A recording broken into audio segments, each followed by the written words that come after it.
When flock cameras are used to track down people who get abortions, people like Blair, who allegedly destroy them, should be considered heroes, not criminals. Let's get into it. So in late June 2026, 19-year-old Tallahasse State College student Isaiah Blair went on a one-man mission against flock cameras and allegedly spray-painted 8 different flock cameras across Georgia and Florida. Now, his motive was simple. He told them investigators that he does not trust license plate readers, and for that, he now faces multiple felony criminal mischief charges in Florida and an active investigation in Georgia as well. But here's the thing. Rivers' distrust is entirely justified. Now, just last year, a deputy with the Johnson County Sheriff's Office in Texas logged into Flock Safety's national lookup tool and searched for a woman who had a self-administered abortion. And the reason that he typed into the search log, quote, had an abortion, search for female, end quote. That single search swept across 83,000 cameras and 6,800 law enforcement networks across 45 states, including Washington and Illinois, where abortion is legal and protected.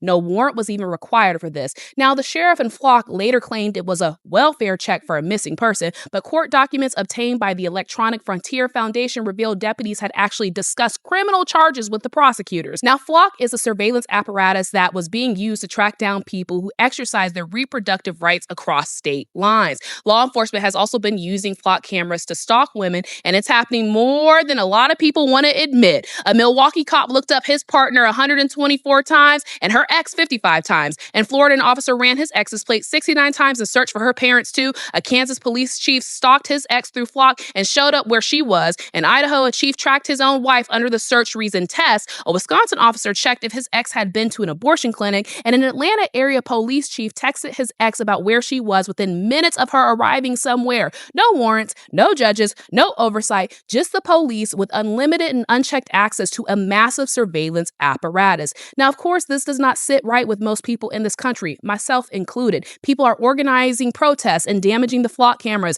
And what's the government and the flock safety CEO's response to people pushing back? Well, they're labeling people as terrorists. Yep, that's right. The FBI, Department of Homeland Security, and 80 centers across the country are now tracking what they're calling anti-tech violent extremism as an emerging domestic terrorist threat category. According to over 1,000 pages of internal reports obtained by Wired, this designation sweeps peaceful data center protesters, AI critics, and anti-flock camera activists into the domestic terrorist category. A progressive nonprofit's video about the harmful effects of data centers on local communities was flagged and circulated among intelligence agencies as a potential threat vector. Town hall speakers critical of data centers have been arrested or removed in at least 6 states as well, and the term anti-tech violent extremism don't even appear in any public DHS or FBI domestic extremism guides because it's a brand new classification invented to criminalize dissent against the surveillance state. And just to be clear to any law enforcement that's watching my videos and my page,